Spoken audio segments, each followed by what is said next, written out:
Recently, I was on my good buddy Graham Stephan's podcast talking about the real estate market. He and other YouTubers have been making a ton of videos talking about the oncoming recession and potential real estate market crash. And so he had me on to give my perspective on what I am seeing in the market as somebody who's buying a lot of houses and apartments. And as you're gonna see in this clip, there are so many things that are happening behind the scenes that most people are unaware of. So let's jump into the clip. Let's talk about the real estate market. We're talking a lot about hair and Botox and stuff. You are the expert of real estate here. I thought you were going to say Botox. No, not quite. You're no. the expert of cosmetic surgery. No, I'm just kidding. So everyone wants to know what's going on with the real estate market because we've seen a lot of fear in the market. Some YouTubers are talking about like price reductions and stuff like that that's going on. What's your opinion of all of this? Look, we've had the same conversation since the very first iced coffee hour. Every time, we come on, like, look, I'm buying as much as humanly possible because this thing is going to keep going. And then, now it's kind of an interesting time because the Fed's been raising rates. And so, people are getting scared and whatever, right? I'll say in January, I made a YouTube video with like my predictions for 2022. And I said, this is what I predict is going to happen. I think they're going to raise rates in like March, April. It's going to cause a negative effect in the stock market. People are going to start panicking and doing all this stuff. And then they're going to reverse course and lower rates again, Q3, Q4. Like that's still today what I predict will happen. And even if that doesn't happen, let's just say they keep rates where they are. I don't see them continuing to raise rates. The market still is just so hot. It doesn't matter. Like if you compare it to 2 months ago or whatever, sure, like it's slowing down in comparison to that. But like here in Vegas, there's still been less than a month of inventory. Like if you were to go into like a pure, like the market is tanking, you would need 4 or 5 months of inventory to do that. So unless you believe, 5 times the amount of houses are going to flood the market, nothing's going to happen. Like as far as prices declining or anything like that. So my opinion is, I think that, it won't keep, moving at the speed of lightning like it's been for the last 2 years. It's going to definitely grow slower, but I still think it's going up. Do you think that there's a chance that now maybe affordability is kind of tapped out? Rates are going up. Sellers might have to now begin to lower their asking prices because they're competing with other people. If they need to sell, they're going to sell. If rates go up, affordability goes down, lower prices, and that could start a trend. Well, let's talk about lowering prices because we lower prices on our flips too. For the last 2 years, we've been pricing things like stupid asking prices. We don't price it at market value and try to get a bidding war. Like these houses we're buying, we originally thought, let's just say it was going to get 450 grand. And then by the time we list, we're looking at it and we're like, oh man, one just sold for 480, right? Like that's great. But we're still like, let's list it at freaking 525 because we just know people have been paying it the last 2 years. So will we still take that kind of strategy as it slows down? No, we're not going to price as aggressive, right? And currently, if we've priced this thing at 525 and we thought we were going to sell it for 450, we drop it to 500 and it still goes over and sets a new comp. Like that's what we're seeing.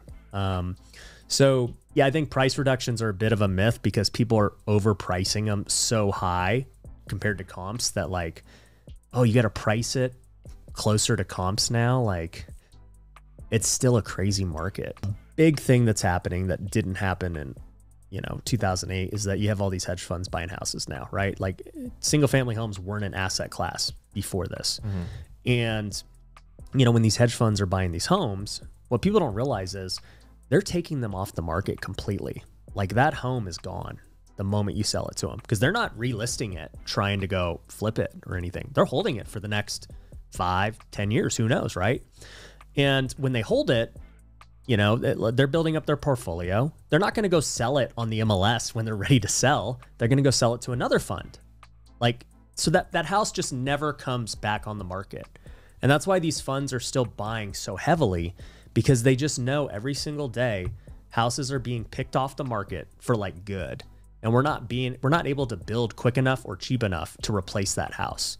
And so right now you're just seeing this weird dynamic that's never existed in the history of housing where they're literally being removed from the market completely because they're not owned by normal people anymore. Yeah, but how many hedge funds and institutions are really out there buying these single family homes? From all the research I could find, everything points to that being mostly a myth.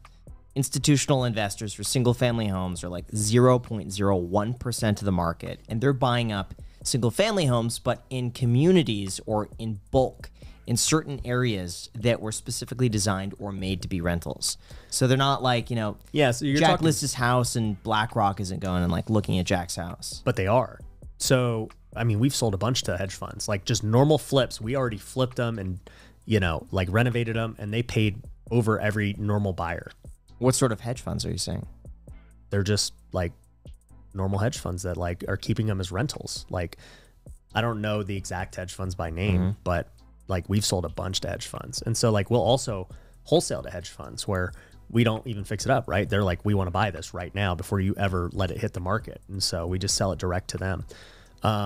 What you're referring to is build for rent, which is a very small niche thing. Like when they do these build for rent communities, those are really cool, but yeah, they are very niche. But I would say also too, it depends on the market you're in.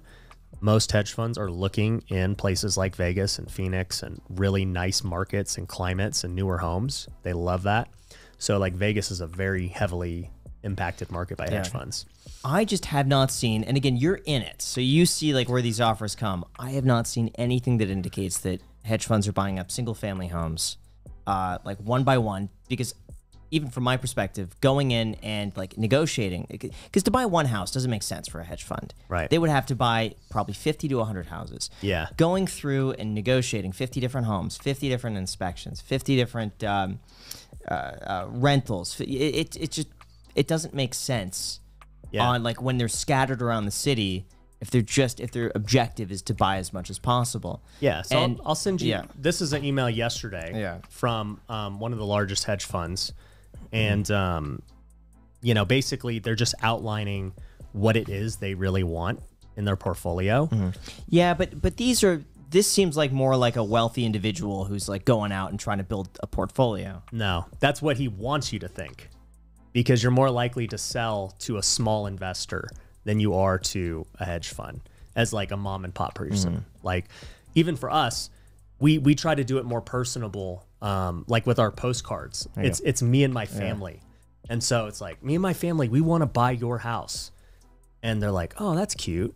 This guy wants to support his family and buy the house. And it's like, I'm not even big, right? But if I had a big corporate thing of like, home run offers buying houses, it would perform worse than if it was a more personal thing with my kids, my wife, and all that. So what you saw is exactly what they're doing.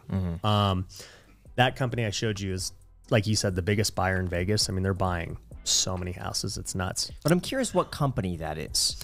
And it's to me, it seems like it's a local company who's going and buying these, and not like some big institution who's now what these publicly traded on the market or anything like that. Well, what these institutions do is they partner with local brokers like that guy, and they just do this in every single state. I'll show you after this. Sure. But yeah, I think not even if you take out the hedge funds, which is a big portion of this, the other side of it is just homeowners in general right now. So, it's like, man, if you sell your house, the big question is not how much you're going to make. Like, you're going to make a ton. Everyone's got equity, but where are you going to move? That's the problem. And so when you have this issue of affordability, like you said, somebody who maybe bought a house 5 years ago would love to sell, but they can't because they can't buy anything after the fact. They'll have all this money, but they either can't qualify for a mortgage or they don't want to deal with the headache of moving. And so now that constrains supply because these people can't move because they can't buy. And so like if you take out these people now, you take out these hedge fund buyers, you take out, like just where's the inventory going to come from? Like, I don't know. And that's why when I look at it, I'm saying, okay, maybe even if demand goes down because people are like, I can't afford this, right? Still, where's the supply going to come from? It's not only just where you're going to move to, but it's also now you're getting a higher interest rate than you were probably locked into now. So like, Jack, you got like a 2.8. If you sold and you bought another house, just an equivalent house, or even something a little bit more, that monthly payment's going to be so much higher. Yeah. So a lot of people in that position are just going to say, it's probably better I just stay. Jack, would you ever sell right now? Would I ever? Well, no, like right now, this very moment. No. Why? Because I know I got a fantastic rate, and plus I want to acquire more real estate rather than offload what I currently have. Right.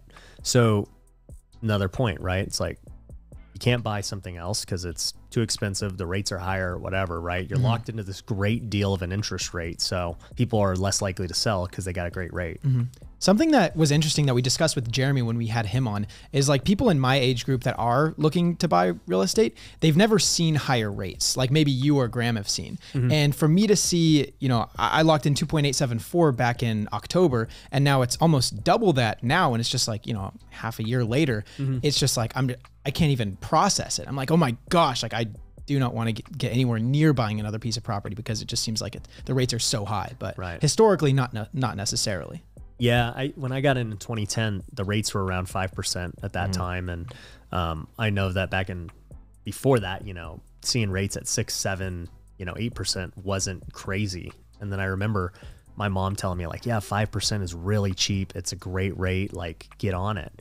And yeah, I've watched it over the years go to 4, and then when they did all this stuff, to see things in the 2s blew my mind. I'm like, I can't believe people are getting 2% rates. Like, this is nuts. So yeah, I mean, for me, I don't mind paying 5%. Like, I'm still buying rental properties, and I'm fine with those rates. And if rates go back down, like I think they will, if it makes sense, I'll just refi and, you know, do that. But I want to acquire rentals.